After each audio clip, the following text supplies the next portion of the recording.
So if you can make your to the front, we're about to get started. And before we get started, we really want to welcome a special guest up to the stage. We have 3 people from Kids Who Grieve with us today. That is the charity that the faculty auction goes towards benefiting tonight. They're a close partner of ours with the Mason School of Business. We've raised a lot of money for them in the past, so we really want to make tonight a great event for them as well. So please welcome Ariel, Steve, and James to the stage.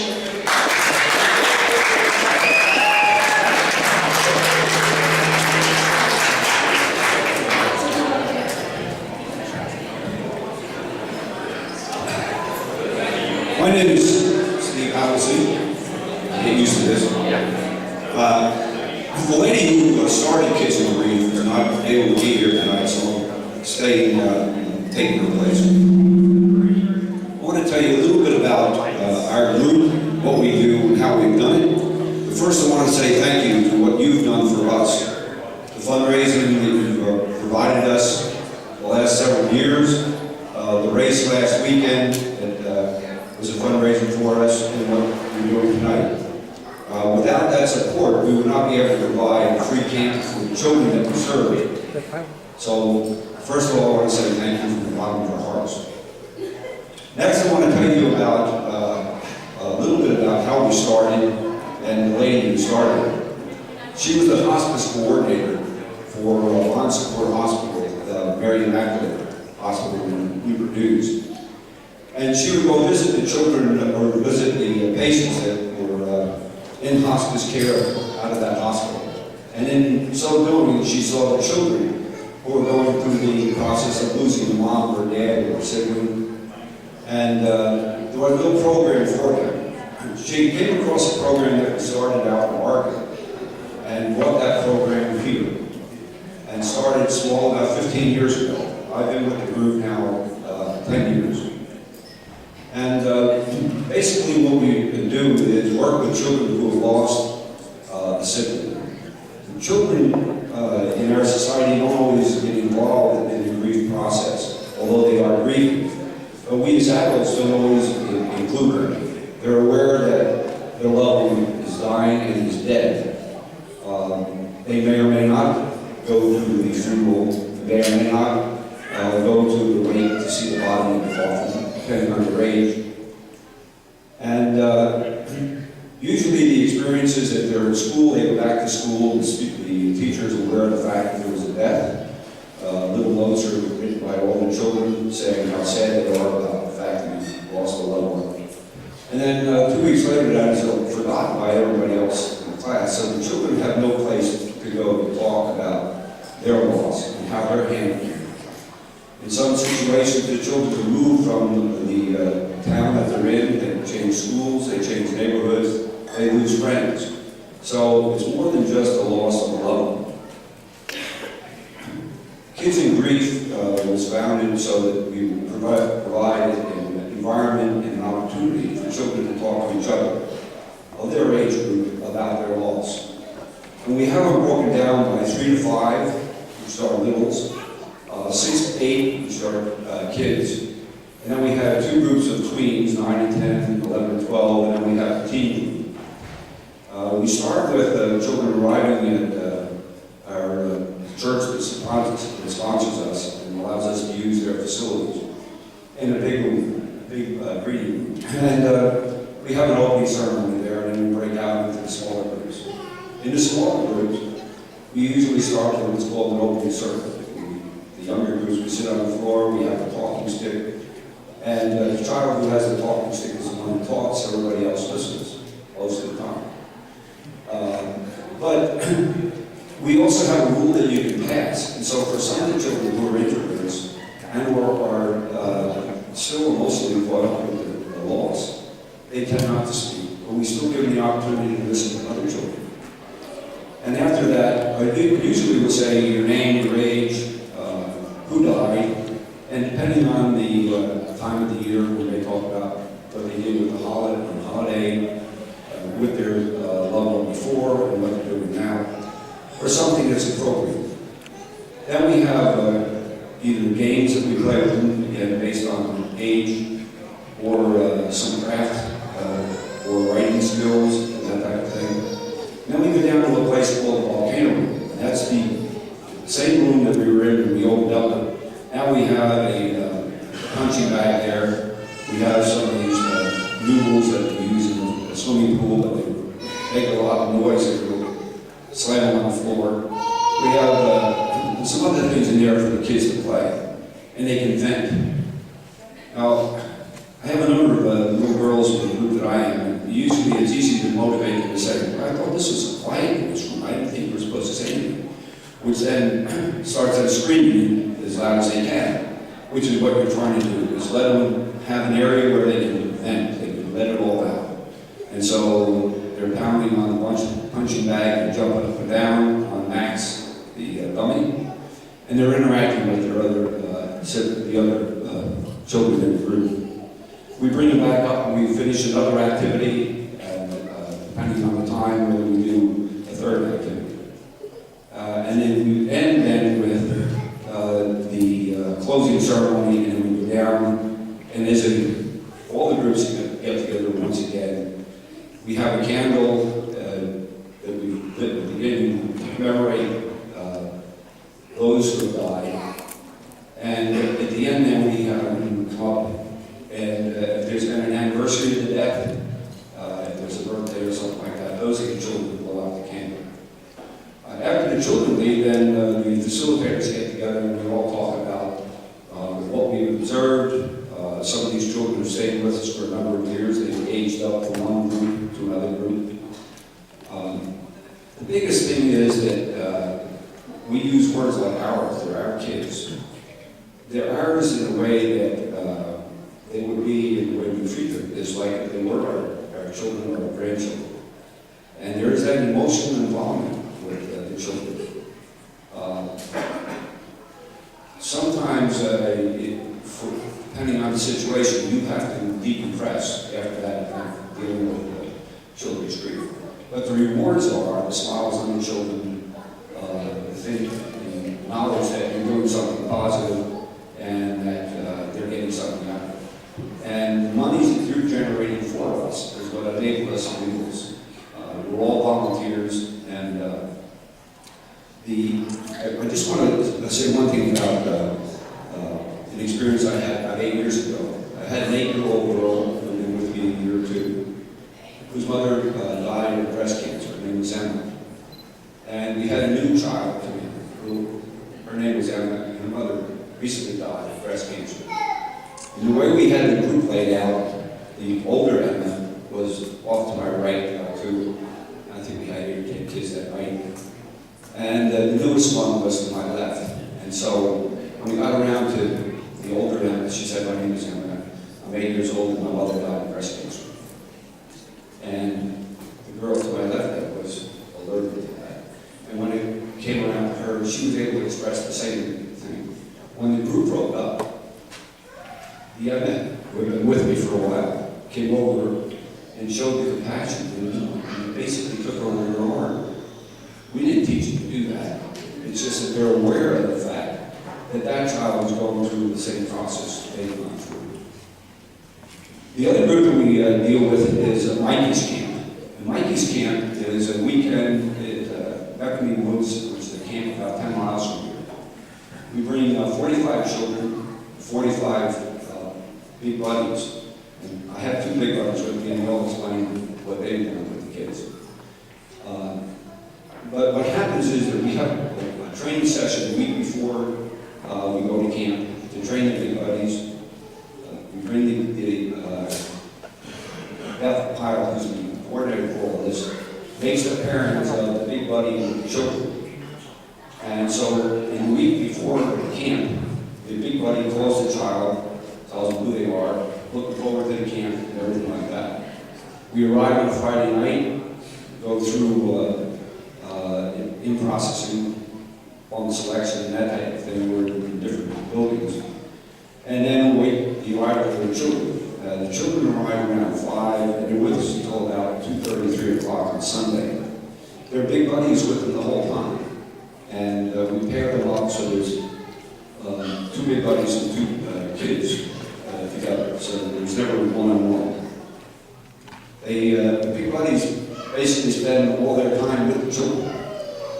We have 4 healing circles where we deal with grief and we talk about it. But we have a lot of fun activities there too. For some, it's the first time they've ever been out in the woods. We have a campfire on Saturday night.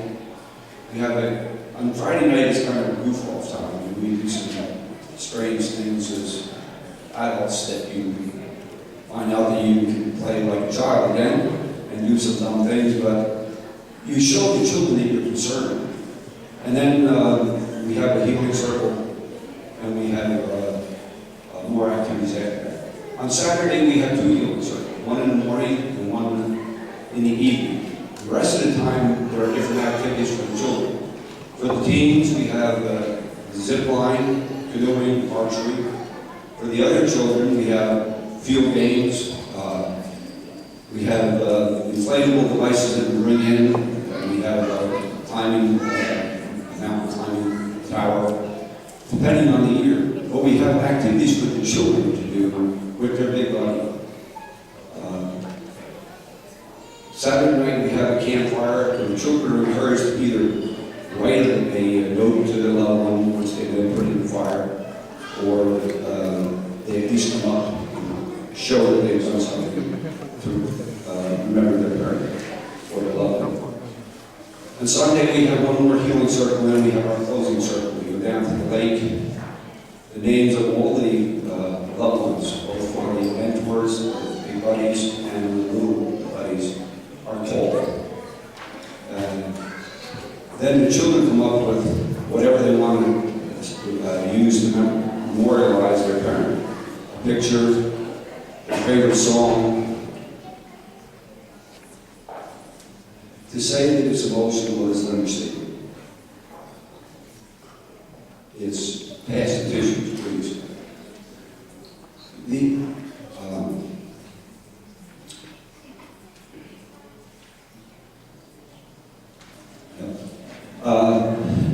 The children are so precious, and they're so vulnerable, but they're so strong. It's that combination that brings us back year after year. After the memorial service, we go back up, we have lunch, and then it's a mad with chaos in order to get everything packed, get ready to go, and then sign T-shirts. And the children are very crafty what they put on the back of your T-shirt, and the older they are, the more tongue-in-cheek their remarks are. But then the children leave, and we're there to kind of take a second breath and say, we did it again. But we did it again because the money raised for us to do it. We always need people to volunteer, and in years past we've had several of the students either come down and watch our Kids in Grief or to come out to camp and serve as big buddies. So for all that you've done for us, I want to say again from the bottom of my heart, thank you.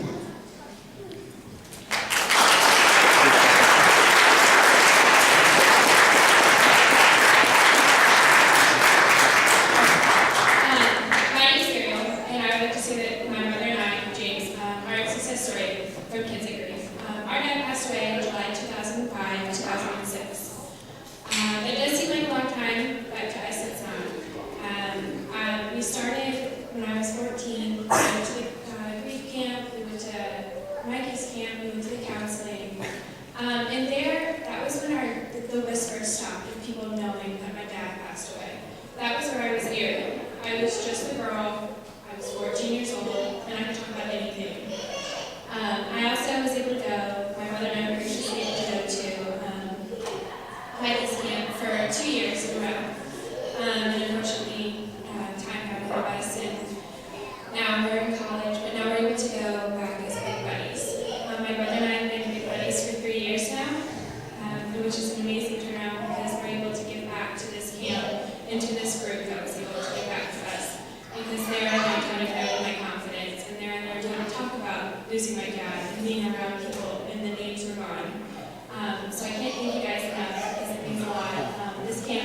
a lot to both my brother and I, so does the grief group, because the grief groups where we're able to actually talk to people and express how we feel, and not be judged, because the other people in our room have been through the same thing, going through the same group, same grief. So thank you so much again, and thank you.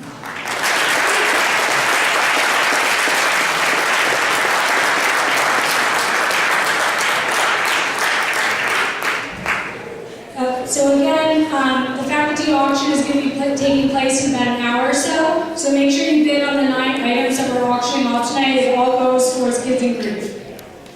All right, and now we're going to get started with introducing our panel of judges.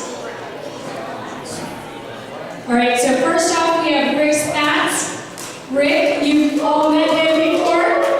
He's an executive partner here at Mason School. He sits in on a lot of our presentations, so let's see how he does as a judge tonight. And next we have Harleen. Apparently, she's not just here to be complaining about DNA, she also works here. So she'll be our second judge, and we look forward to hearing some thoughts from her.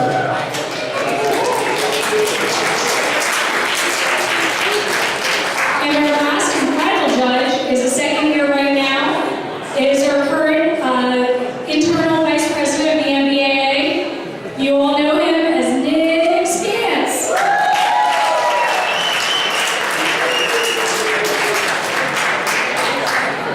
So we're going to go right ahead and get started with some of our acts. And our first performer is our reigning champ from last year. Derek Struxma will be coming onto the stage now, and he will be singing 2 songs and playing guitar.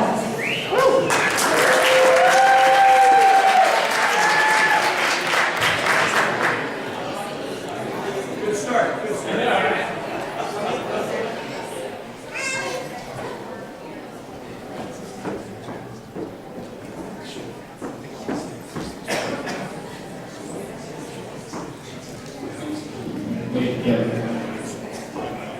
How y'all doing?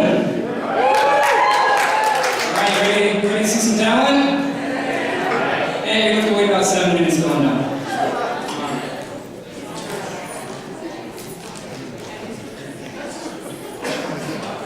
All right, so the first song that I'm going to do for y'all tonight is it's a little folkish kind of song from a Canadian band called the Weebies.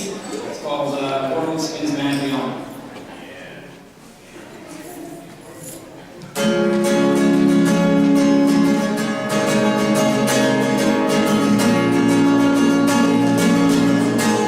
Thank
second song, I'm going to be singing a song by Ed Sheeran. It's called 18. You guys will probably recognize it.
Well, I kind of really didn't know what to expect when it said singing guitarist, and that's good job. Good job.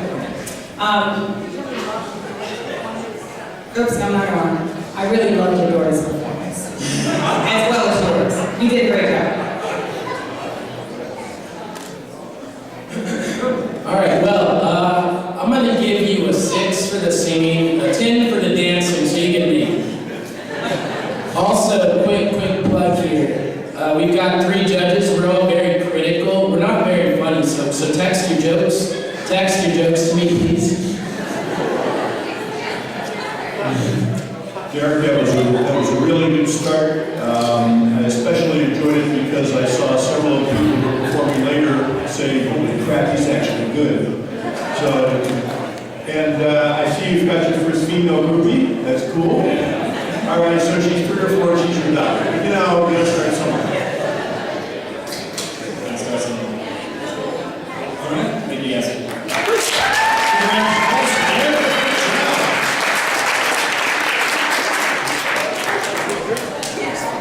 All right, and now we're going to be welcoming Karen Lee, Yusuke Takahashi, and Jim Pillar, all our first years, and they're going to be performing a song for you.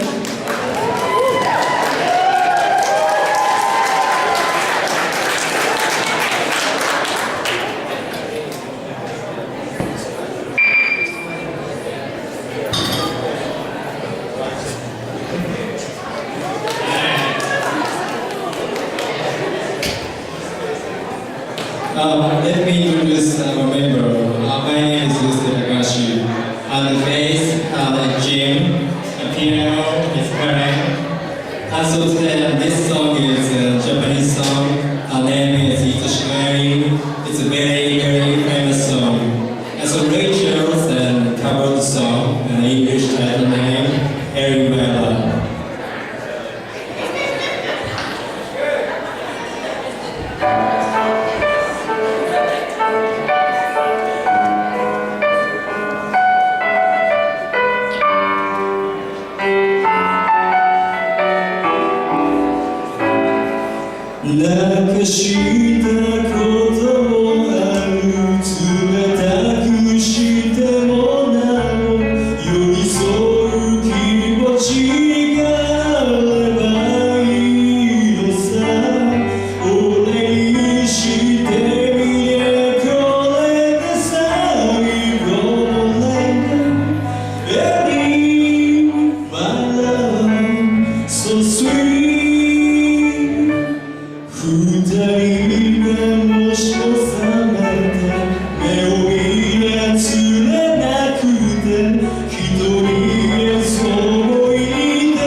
So you're all first years?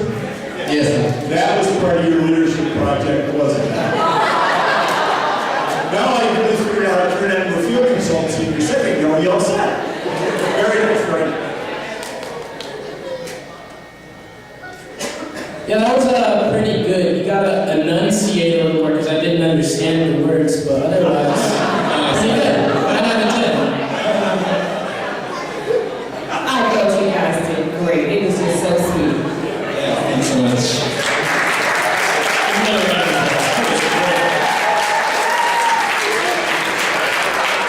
All right, and before we get into our next act, we're going to take a moment to go over a few superlatives. Most likely to be a former cast member of Little Rascals. You all remember that movie from when we were kids? Okay. Let's see who it is. Angela! I saw him in a dapper suit earlier, so I know he's here. That's what you get for not sending me your superlatives.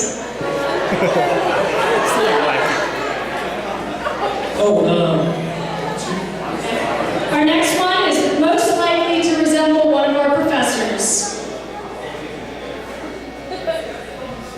Guy Long. A striking resemblance to Professor Woods. And finally, we have the man most likely to be upset at being called a ginger.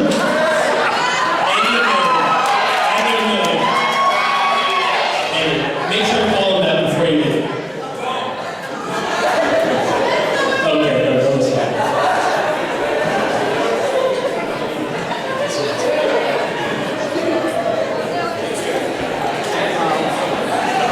And next on stage we have a group of summer. Do you guys live in the home? You're not gonna get any, do you? Yeah.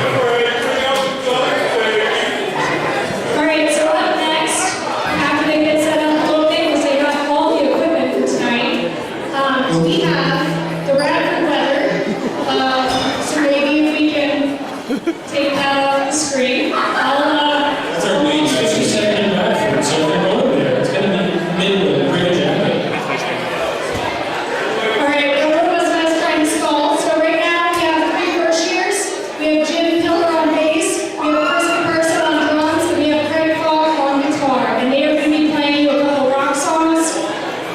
So for everyone in the audience, I recommend rolling up your windows, turning on the lava lamp, and making sure mom's not home, because some faces are about to be melted. So just get prepared. Here we go. Hey everyone, we're calling the Radford Weather. We're going to do some rock jams for you.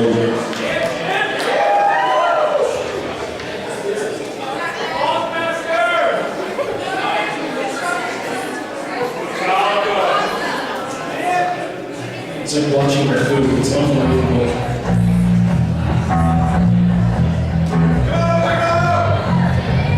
Play Freebird.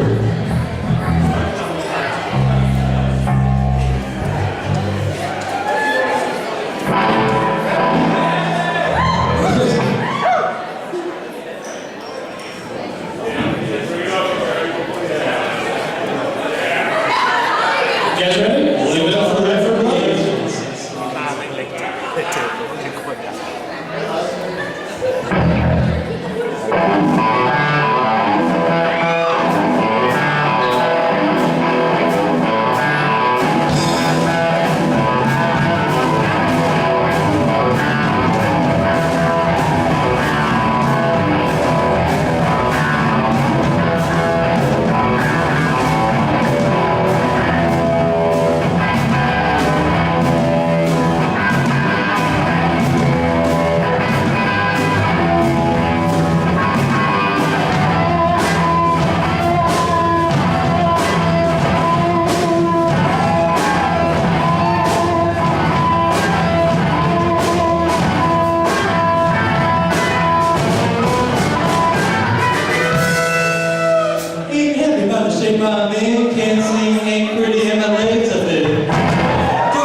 That you want me to.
know he understands. He said, stick by me, I'll be your guiding hand. Don't ask me what I think of you, I might not give the answer that you want me to.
said, where you going with that gun?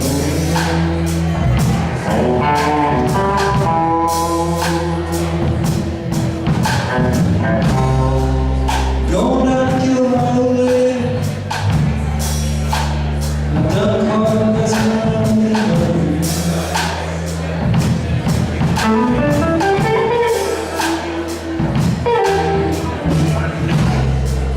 Gonna kill my old lady. I'm done calling this one.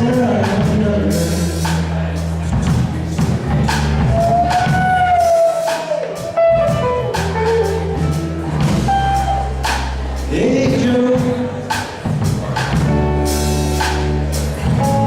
I heard you shot your lady.